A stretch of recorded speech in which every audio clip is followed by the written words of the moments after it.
At a Roman Colosseum, audiences could munch on chickpeas while watching a midday execution, or check out the lions.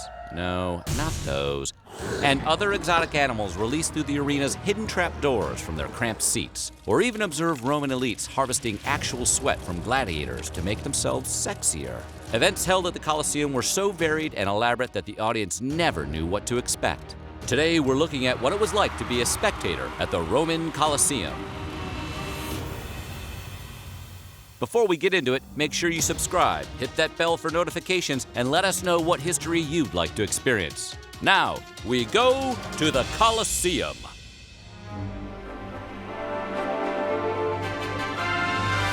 Admission into the Colosseum was free, one of the many perks of being a Roman citizen, but attendees still had assigned seating.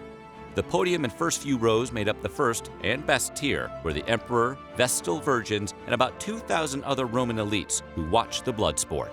Merchants, government toadies, and other well-heeled patricians got to sit in the second tier. Higher up, the third tier was reserved for ordinary Joes. That's where most of the real fans would end up. Going to the games was kind of like going to Disneyland. You know, if Donald and Goofy fought to the death for the edification of Emperor Mickey.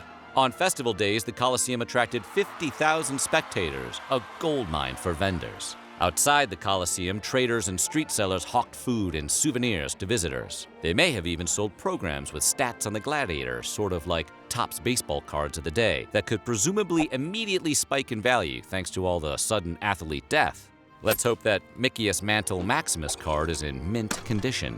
As for street food, the Romans enjoyed sausages, chickpeas, and pastries. Inside the Colosseum, they could grab sweets, wine, and snacks. Got any nuts? I haven't got any nuts, sorry. I've got wren's livers, badger spleens. No. And of course, there was merchandise, a wooden ball with a special token inside. The tokens could be cashed in for special prizes, from food or cash to their own spot on an island, which, exciting as that sounds, is just what the Romans called their multi-story apartment buildings. Once visitors made it inside, they faced the challenge of finding their seats in a stadium big enough to hold 50,000. Depending on his status, a man might settle right into a nice spot at the lowest level, climb 12 to 15 stories to the top to sit with the womenfolk and the poor, who probably have the toughest time climbing 15 freaking stories of stairs.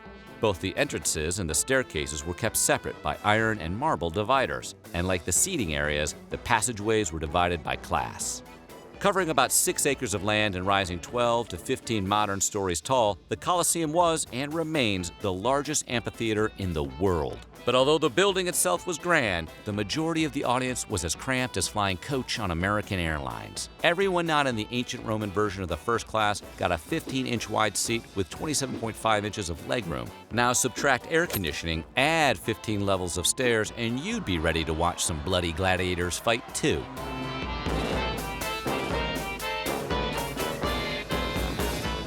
Because of the immense size of the structure, spectators in the nosebleed section probably couldn't see or hear much of the action. The highest part of the 15-story stadium sat upon a wall which extended 16 feet above the other spectators. The crowds at the top, made up of mostly women and the impoverished, strained to see the fights below. And while the roar of the crowd could make it to the top, the spectators in the highest seats probably couldn't hear much else from the fighting ring. This mirrors the living situation in the city. The islands we talked about earlier were about 6 stories tall, with rent mostly determined by the number of decaying stairs a tenant had to climb to get to his apartment. We can imagine what it was like to try and convince your friends to help you move a sofa. A hideaway bed?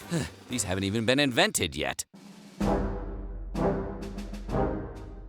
As you'd expect, the emperor got the best seat in the house, the imperial box. Gladiators fought before him and appealed to him for mercy, often successfully. The emperor could order a gladiator's end at any time with only his thumb, and spectators waited and watched for his reactions. Contrary to the movie cliché, forgiveness was the rule, not the exception, and the gladiators were more likely to die from deep wounds than they were from an inverted royal thumb. While the Roman elites might sit close to the emperor, the august ruler was, you guessed it, separated from the other spectators. He even had dedicated doors to enter and exit the Colosseum, so he never ran into the rabble or slipped on lion droppings and discarded sausage. There's more sense than ego to this. Nothing inflames mob mentality like violence, and Rome was beginning to decay before the Colosseum was even built. The Mediterranean sun can be a real bastard during the summer months, but the Colosseum provided a place of respite thanks to the velarium, which is a fancy word for a really big curtain. The velarium was the building system of adjustable awnings, similar to a ship's mast and sails. A ship crew stationed near Rome maneuvered the rig. Using ropes and pulleys, the crew could pull a large piece of fabric or smaller separated strips across the top of the structure and block the sun. Ironically, that meant that while they couldn't see or hear much from their seats, the lowest class could enjoy the shadiest part of the Colosseum while the nobles sweated in the sun. It's basically like going to the movies, just to sit in the air conditioning. Fights at the Colosseum often had their own soundtrack. Spectators thrilled to the sounds of trumpets, horns, and water organs, while gladiators tilted at exotic animals and, of course, each other. Music continued even when the emperor was deciding whether a hapless gladiator had shown enough grit to fight another day. The music was more than just entertainment for the audience, though. It also served as a cue for the stagehands. The music might tell them when to release a wild animal into the arena or when the next fight was about to start, sort of like how Stone Cold Steve Austin knew it was time to run into the ring.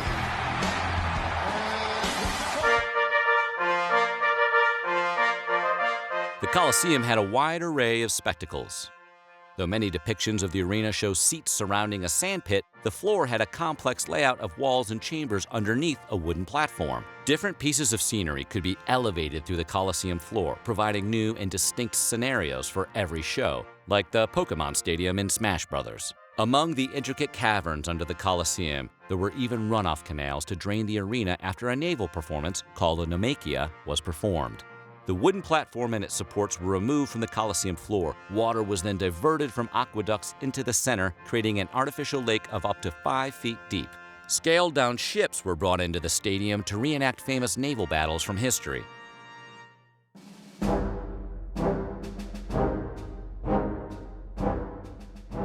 A lot of people, especially if they've seen the movie Gladiator, assume gladiators were all slaves or criminals convicted to die in the arena for Rome's entertainment. But that wasn't always the case. Some Romans actually signed up at gladiator schools to become professionals. For those who did, the benefits of being a victorious gladiator outweighed the inherent risks of the work. Gladiators were treated like celebrities in Rome, like modern athletes. Roman children could even buy clay action figures representing famous fighters. Victors sometimes had affairs with aristocratic women. Graffiti from Pompeii even bragged about their supposed prowess. Gladiator sweat was considered an aphrodisiac, so Romans sometimes mixed it into their face creams. Given this information, it is our duty to assume that LeBron James put some of his sweat into every bottle of his official Sprite flavor.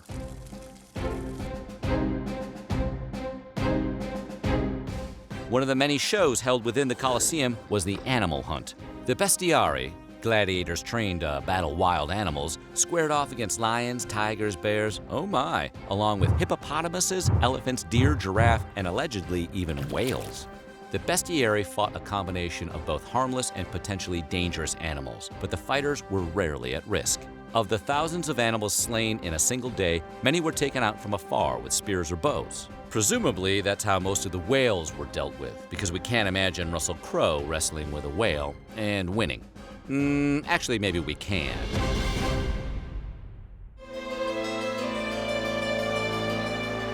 Even though it's been highly propagated as fact, and though it is possible, there's no evidence to suggest that Christians were killed and fed to lions at the Colosseum.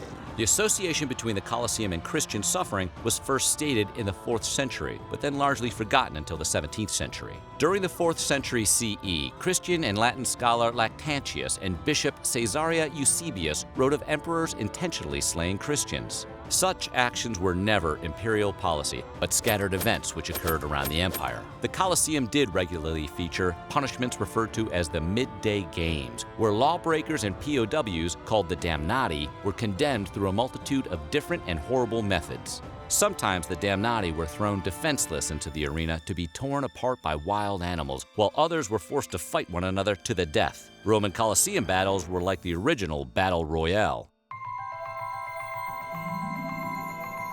After the disastrous reign of Emperor Nero and 3 other rulers, all within a single year, Emperor Vespasian rose to power and distanced himself from the distasteful image of personal luxury and opulence associated with his predecessors. Through propaganda and great projects around the empire, Vespasian established his vision as a leader who worked for the Roman people, not his own desires. One such project was the Colosseum. Vespasian personally commissioned it as an entertainment venue for the people of Rome. Over the next 10 years, Vespasian demolished Nero's private lake and in its place built the enormous Colosseum. At the time, however, no one called it that. It was instead known as the Flavian Amphitheater, after the emperor's family. So why do we call it the Colosseum? The title itself only dates back as far as the 11th century, and most historians believe it is named after the Colossus Neronis, a large bronze statue commissioned by Nero, which was once located near where the Colosseum was built. So essentially, one vanity project was replaced by another, except people actually liked the Colosseum. Used for 4 centuries to exhibit the heart and soul of an empire, the Colosseum has become the de facto icon of Rome. Its construction alone heralded the beginning of a new political environment. So what do you think of the Colosseum? Would you rather see an event then or now and pay $20 for a beer? Let us know in our comments below, and while you're at it, check out some of these other weird videos from our weird history.